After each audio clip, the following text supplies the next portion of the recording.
Episode 1: Why What You Eat Affects How You Sleep.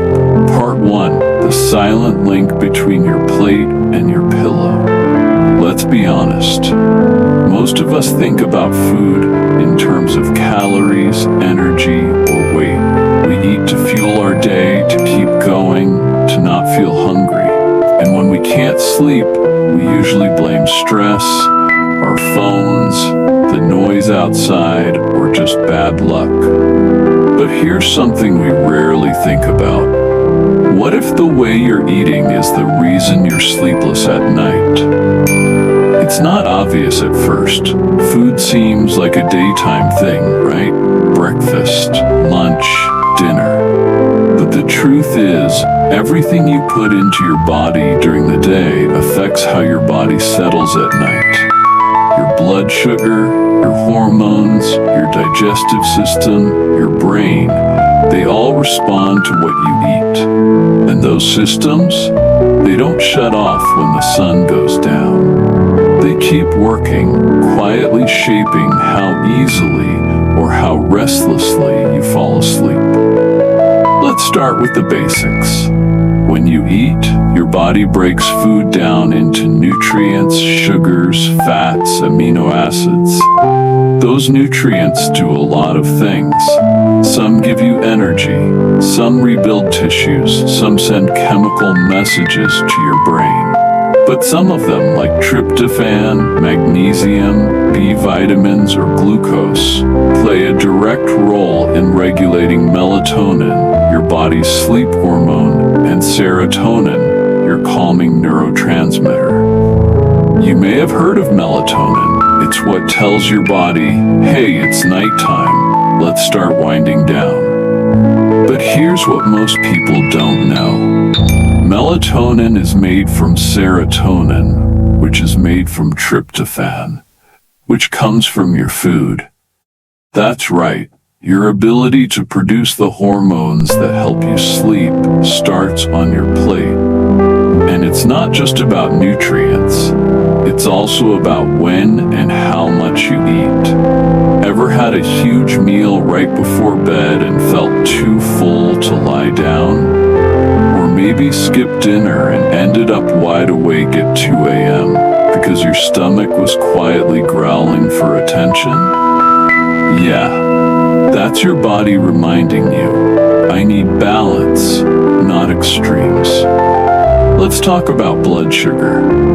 When you eat foods that are high in sugar or refined carbs, white bread, pastries, soda, your blood sugar spikes. Then it crashes. These swings don't just affect your energy. They can disrupt your sleep cycle too. If your blood sugar crashes in the middle of the night, your body may release stress hormones like cortisol and adrenaline to rebalance it. What happens next? You wake up, alert, restless, sometimes with no idea why. Even worse, those hormonal surges can create anxiety, mentally and physically. Your heart races, your thoughts speed up, you feel wired even though you're tired. You're lying in bed begging your body to relax, but it won't. Not because something's wrong with you, but because something's off in your system. And that something often starts at breakfast. Let's pause there for a moment. What did you eat today? Was it rushed? Was it nourishing? Was it sugary? Did you skip meals and binge later? Did you have any foods that made you feel grounded, calm, supported? These are not judgment questions. They're awareness questions. Because the truth is, you don't need a perfect diet to sleep well. But you do need a mindful one. One that respects your rhythms. One that supports your nervous system. One that says, I'm here to help you rest, not fight you when you try. And yet so many of us are eating in ways that make rest harder. Not on purpose, not out of laziness, but because we've been told sleep is about nighttime. and food is about willpower. No one ever taught us that they're deeply connected, that what you put in your mouth at noon can shape what happens in your brain at midnight. But here's the good news. This is fixable. This isn't about restriction. It's not about cutting out all the fun foods or obsessing over every label. It's about listening, noticing, realigning. And once you do that, once you start eating not just to survive the day but to support your night, everything starts to shift. Your body calms down faster, your cravings get quieter, your anxiety softens, your sleep deepens. And best of all, you begin to feel like your body is on your side again. Because it is. It always has been. You just have to give it what it's been asking for. Part 2. What to eat for sleep that feels like a hug. Let's start with a question. Have you ever eaten something and then felt instantly calm, like your body took a long sigh of relief? That's not just in your head, that's chemistry. That's your nervous system responding to the signals coming from your gut. Yes, your gut, your second brain, the place where most of your body's serotonin is made, the place where the food you eat either fuels calm or fuels chaos. Let's talk about the foods that help you sleep better. Not because they're trendy, but because they actually support the internal systems that lead to deep, nourishing rest. First up, foods rich in tryptophan. Tryptophan is an amino acid, and it's the building block your body needs to make serotonin, which eventually becomes melatonin. You can find it in things like turkey, chicken, eggs, oats, pumpkin seeds, sunflower seeds, and tofu. These aren't sleepy foods, they're supportive foods. They help your body do what it already knows how to do, rest. Next, magnesium. If tryptophan is the builder, magnesium is the soother. It helps regulate your nervous system, calm your muscles, and reduce stress hormones like cortisol. A magnesium-deficient body is often an anxious, twitchy, restless body. You can get it from dark leafy greens, almonds, cashews, bananas, avocados, and dark chocolate. Yes, really. Just maybe not right before bed. Then there's complex carbs like quinoa, sweet potatoes, brown rice, or whole grain bread. These aren't the enemy of sleep. In fact, in moderation, they can help your body absorb tryptophan and make melatonin more efficiently. They also help keep your blood sugar stable, which, as we talked about in part 1, is crucial to avoiding those 3 a.m. wake-ups caused by hormonal crashes. Don't forget about healthy fats like those in walnuts, black seeds, salmon, and olive oil. They help reduce inflammation, support brain function, and balance hormones. That internal balance creates the sense of safety your body needs to fully let go at night. Because yes, sleep only happens when the body feels safe. And what about B vitamins? Especially B6, B12, and folate. These support energy production during the day, but they're also involved in the creation of sleep-regulating neurotransmitters. You can find them in eggs, legumes, leafy greens, nutritional yeast, and whole grains. Then there's hydration. We'll go deeper into this in a future episode, but here's the short version. Being even mildly dehydrated can increase cortisol levels and raise your heart rate, 2 things that don't belong in a bedtime story. Sipping water throughout the day helps. Herbal teas in the evening can soothe. Just avoid chugging too much right before bed, unless you want to get to know your bathroom at 2 a.m. But it's not just about nutrients.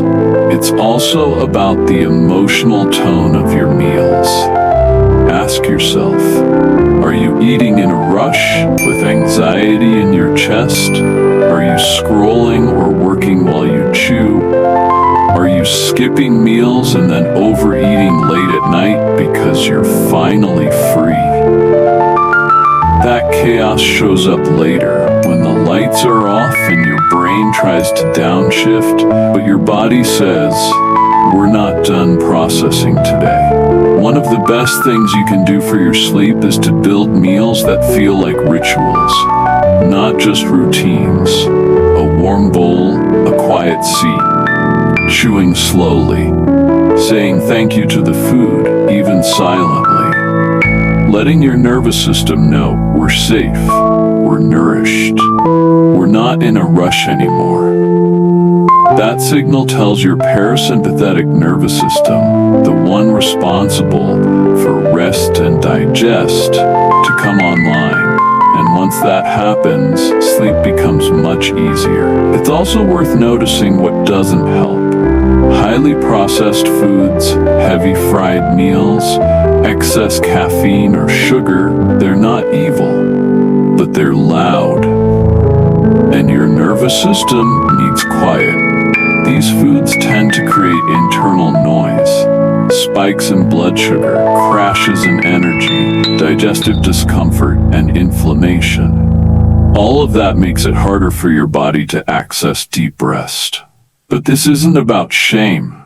You're not bad if you eat those things. You're human. Food is emotional, it's cultural, it's social. But what we're inviting you into here is not perfection, it's partnership. A new relationship with food, where your meals don't just carry you through the day, they carry you into the night. A simple dinner can be a lullaby. A banana with almond butter can be a bedtime story. A mug of warm chamomile tea can be a love letter to your nervous system. Because food isn't just fuel, it's a feeling, it's a language, and your body understands it deeply. The more you speak that language with care, the more your body will speak back in rest. Part 3. Rewriting your sleep story through food. Here's the thing no one tells you about food and sleep. It's not about rules, it's about relationship.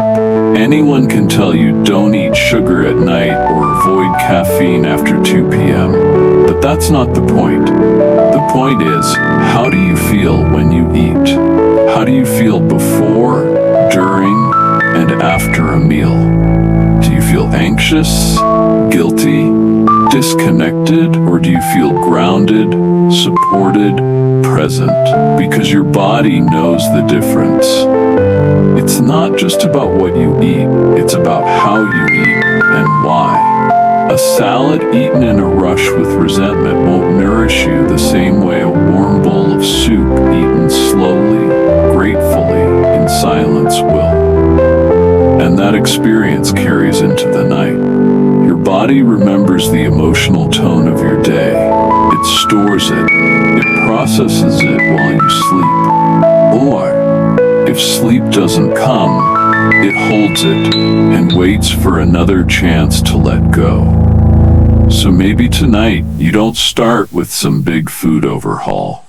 Maybe you just do one thing differently. Maybe you eat your dinner without your phone. Maybe you chew more slowly.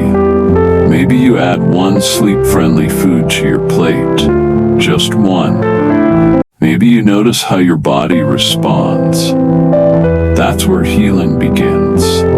Not with control, but with attention. Let your meals be messages. Let them say, I care about how you feel. Let them say, I want to support your rest. Let them say, you don't have to run all day and collapse into bed. You can slow down before the exhaustion. That kind of eating doesn't just change your sleep, it changes your life. Because when you eat like someone who deserves rest, your whole system begins to believe you. You begin to trust that rest is safe, that sleep isn't something to fear or chase, it's something to allow. And the foundation of that trust often starts with what's on your fork. We live in a culture that tells us to hustle through the day and fix ourselves at night. That tells us food is a fuel for output and sleep is a sign of weakness. But your body was never built for that. Your body was built for rhythm, for nourishment, for cycles of activity and recovery, for meals that comfort, for nights that restore. So maybe, instead of fighting to fix your sleep, you gently begin by nourishing it. Bite by bite, meal by meal, ritual by ritual, no punishment, no perfection, just presence, just care. You can begin again at any moment. Even tonight, you can turn your next meal into a love letter to your future self. The one who's trying to rest, the one who's tired, the one who wants so badly to feel held by something gentle. Food can be that gentle thing. It can hold you, it can soften you, it can help you sleep, not as a trick, but as a truth. Because sleep doesn't begin when the lights go out. It begins when you begin to feel safe. And sometimes, the path to safety starts with what's on your plate. You've been listening to Eat to Sleep, a podcast from the Daily Health Shift. If this episode helped you see your meals in a new light, not just as calories, but as care, we invite you to follow the show, share it with someone you love, and remember, every bite is a chance to say, I deserve rest. And that belief, that's where true sleep begins.